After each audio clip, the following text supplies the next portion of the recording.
Hi, I'm Lisa Levy. I'm the founder of GenderWorks. GenderWorks works with organizations to proactively engage men and facilitate women and men working together to drive change around diversity, equity, and inclusion. We've put together a video series that's focused on root causes that prevent progress with regard to diversity, equity, and inclusion. We think of root causes as those underlying factors that often there's a focus more on symptoms, but we believe expediting change, you really need to look at what is down at the bottom, what is the root of what makes this difficult. So today I'm going to be talking about neuroscience, and particularly this is the last in our root cause series, looking at how, based on what we know through neuroscience, that much of what we do to drive change, we underestimate what's necessary. So I'm going to begin with the issue of safety. And there's a lot of research that safety is sort of a baseline for our brains. And if you don't feel safe, that it's very hard to learn and your perspective tends to narrow. And when we think about diversity issues, there's a lot of discomfort for a lot of people in with regard to these issues. That's okay. The issue is people feel a lot of trepidation about job security. The sense of there is job security in the world is very low. And so to ask people to be tackling these very challenging issues, it feels like that's complicated, sort of better to stay away from that.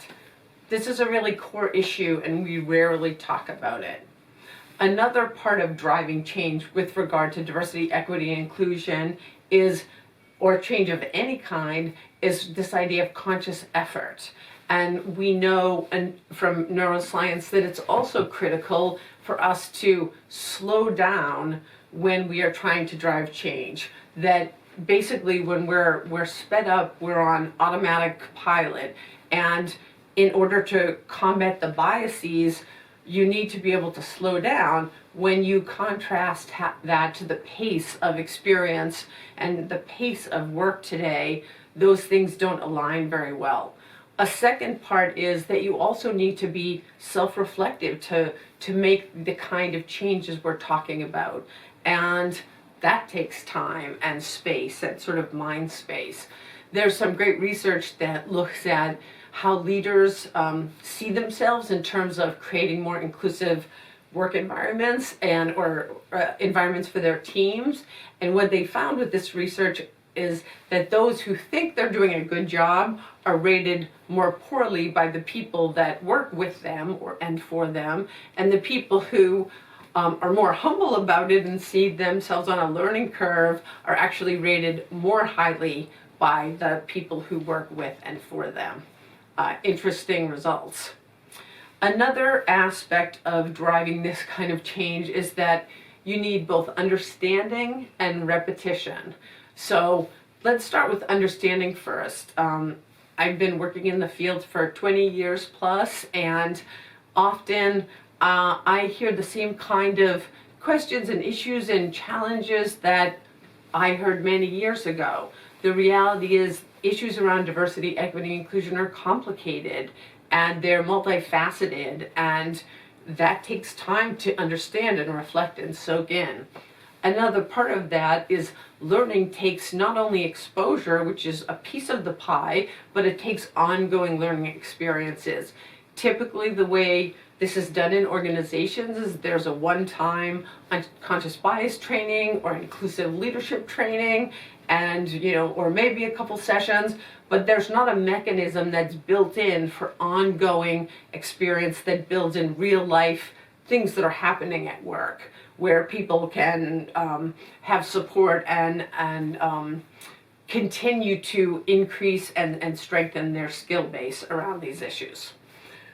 Going to the issue of support, we need support to drive change. In addition to repetition, we need people outside of us to support us to drive change. And I think about middle managers specifically with regard to this issue, that from interviewing them and talking to them over many years, they really feel the pressure from all sides. They feel the pressure from leadership in terms of what the deliverables are. They feel the pressure from their employees, and they want to support their employees. And they also are often at a stage in life where they have very significant outside responsibilities. So they kind of have it coming at them from all different ways, and they really get very little support about how to build competence in these areas.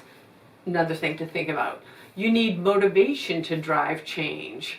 When you think about it, the rewards with regard to DEI are not very aligned with making people feel very motivated about it. It's not seen as something that's really gonna, launch your career forward. It's seen as a have to do, a low source of motivation.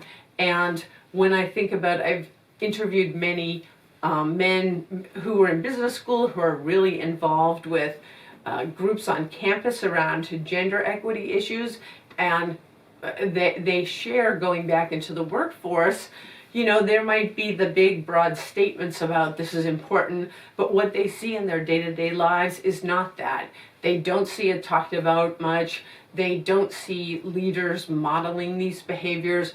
They don't see, amidst all the priorities going on, that it gets much oxygen, really. So often the motivation to drive this kind of change is lacking.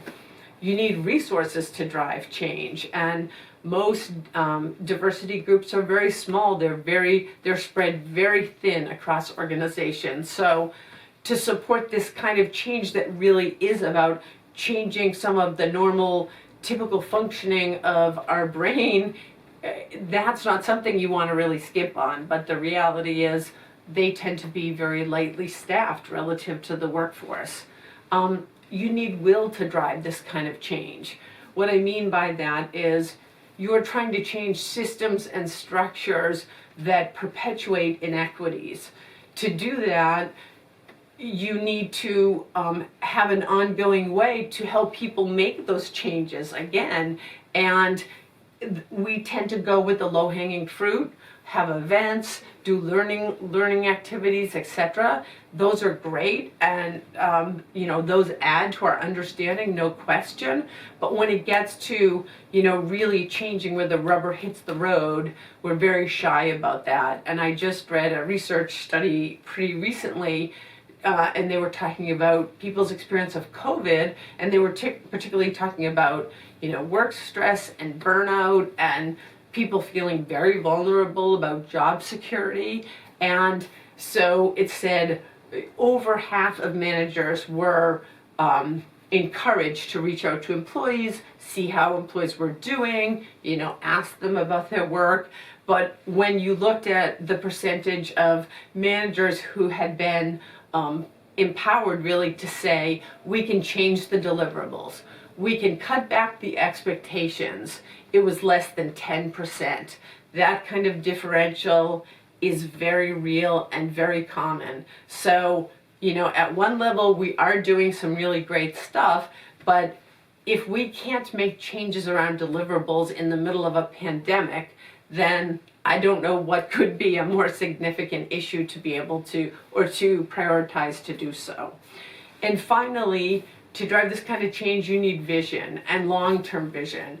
And we tend to be very short-term oriented in the business world because of quarterly profits and the pressure from public markets. But at the same time, we know during this COVID time that women have been disproportionately impacted by COVID, as have diverse employees, particularly women of color. And we risk just slipping back in a way that will take a very long time to get to that level. And so the issue is you're going to really need incredibly strong leadership and vision and prioritization to be able to accelerate the kind of progress that we want.